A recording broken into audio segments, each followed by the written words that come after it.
ಚಿನ್ನ ನಾರ್ಮಲ್ ಆಗಿ ಯಾವಾಗ ಇಳಿಕೆ ಕಾಣುತ್ತೋ ಅವಾಗ ಖಂಡಿತವಾಗ್ಲೂ ಶೇರ್ಸ್ ಆಗಿರ್ಬೋದು ಅಥವಾ ಕ್ರಿಪ್ಟೋ ಕರೆನ್ಸಿ ಆಗಿರ್ಬೋದು ಈ ತರ ರಿಸ್ಕಿ ಅಸೆಟ್ಸ್ಗಳು ಮೇಲೋಗುತ್ತೆ. ಯಾವಾಗ ರಿಸ್ಕಿ ಅಸೆಟ್ಸ್ಗಳಾದ ಶೇರ್, ಕ್ರಿಪ್ಟೋ ಕರೆನ್ಸಿ ಇಳಿಕೆ ಕಾಣುತ್ತೋ ನಾರ್ಮಲಿ ಅವಾಗ ಚಿನ್ನ ಬೆಳ್ಳಿಯಲ್ಲಿ ಏರಿಕೆಯನ್ನ ಕಾಣಬೇಕು. ಆದ್ರೆ ಈ ಸಲ ಪ್ರಪ್ರಥಮವಾಗಿ ಎಲ್ಲ ಅಸೆಟ್ ಕ್ಲಾಸ್ಗಳಲ್ಲಿ ಅಂದ್ರೆ ಅದು ಚಿನ್ನ ಆಗಿರ್ಬೋದು, ಬೆಳ್ಳಿ ಆಗಿರ್ಬೋದು, ಶೇರ್ಸ್ ಆಗಿರ್ಬೋದು, ಕ್ರಿಪ್ಟೋ ಕರೆನ್ಸಿ ಆಗಿರ್ಬೋದು, ಕಮಾಡಿಟೀಸ್ಗಳಾಗಿರ್ಬೋದು, ಈ ತರ ಒಟ್ಟಾರೆ ಕಚ್ಚಾ ತೈಲ ಹಾಗೂ ಡಾಲರ್ ಎರಡನ್ನ ಹೊರತುಪಡಿಸಿ ಎಲ್ಲ ಅಸೆಟ್ ಕ್ಲಾಸ್ ಅಲ್ಲಿ ಈ ತರ ಒಟ್ಟಿಗೆ ಇಳಿಕೆಯನ್ನ ಕಾಣ್ತಾ ಇದ್ದೀವಿ. ಹಾಗಾಗಿ ಮುಂದಿನ ದಿನಗಳಲ್ಲಿ ಚಿನ್ನ ಬೆಳ್ಳಿಯಲ್ಲಿ ನಾವು ಏರಿಕೆಯನ್ನ ಕಾಣಬೇಕು ಅಂದ್ರೆ ಖಂಡಿತವಾಗ್ಲೂ ನಾವು ಈ ಫಿನಾನ್ಷಿಯಲ್ ಕ್ರೈಸಿಸ್ ಏನ್ ನಡೀತಾ ಇದೆ, ಯುದ್ಧ ಏನ್ ನಡೀತಾ ಇದೆ, ಇದು ಖಂಡಿತವಾಗ್ಲೂ ಕೂಲ್ ಆಫ್ ಆಗೋದು ಒಳ್ಳೇದು. ಅದರ ಜೊತೆಗೆ ಡಾಲರಿನ ಮೌಲ್ಯದಲ್ಲಿ ನಾವು ಇಳಿಕೆಯನ್ನ ಕಾಣಬೇಕು. ಆಮೇಲೆ ಬಡ್ಡಿ ದರಗಳಲ್ಲಿ ಖಂಡಿತವಾಗ್ಲೂ ಇಳಿಕೆಯನ್ನ ಕಾಣಬೇಕು. ಯಾವಾಗ ಡಾಲರ್ ಇಂಡೆಕ್ಸ್ ಅಲ್ಲಿ ಇಳಿಕೆ ಆಗುತ್ತೆ, ಯಾವಾಗ ಬಡ್ಡಿ ದರಗಳಲ್ಲಿ ಖಂಡಿತವಾಗ್ಲೂ ಇಳಿಕೆ ಆಗುತ್ತೋ ಅವಾಗ ಚಿನ್ನ ಬೆಳ್ಳಿಯಲ್ಲಿ ಏರಿಕೆಯನ್ನ ನಾವು ಕಾಣಬಹುದು. ಸರ್, ಇನ್ನು 40 ವರ್ಷಗಳಲ್ಲೇ ಮೊದಲ ಬಾರಿಗೆ ಈ ರೀತಿ ಚಿನ್ನದ ಬೆಲೆ ವಾರದಲ್ಲಿ ಅತಿ ಹೆಚ್ಚಿನ ಕುಸಿತ ಕಂಡಿದೆ.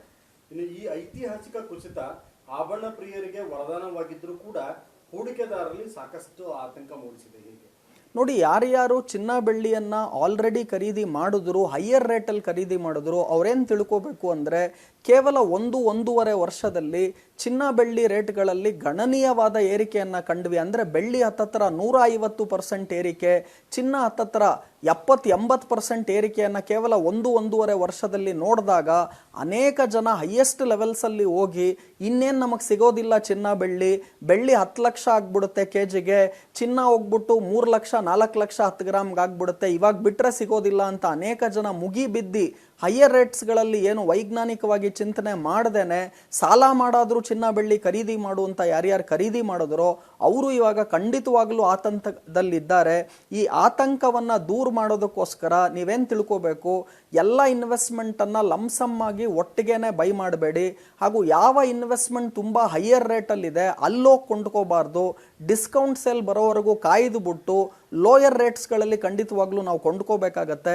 ಸೊ ಹಾಗಾಗಿ ಚಿನ್ನ ಬೆಳ್ಳಿಯಲ್ಲಿ ಯಾರ್ಯಾರು ಇವಾಗ ಹೂಡಿಕೆ ಮಾಡಬೇಕು ಅಂತಿದ್ದೀರಾ, ಒಂದು ಪಾರ್ಟ್ ಅಥವಾ ಒಂದು ಭಾಗದ ಹೂಡಿಕೆಯನ್ನ ಇವಾಗ ಮಾಡಬಹುದು.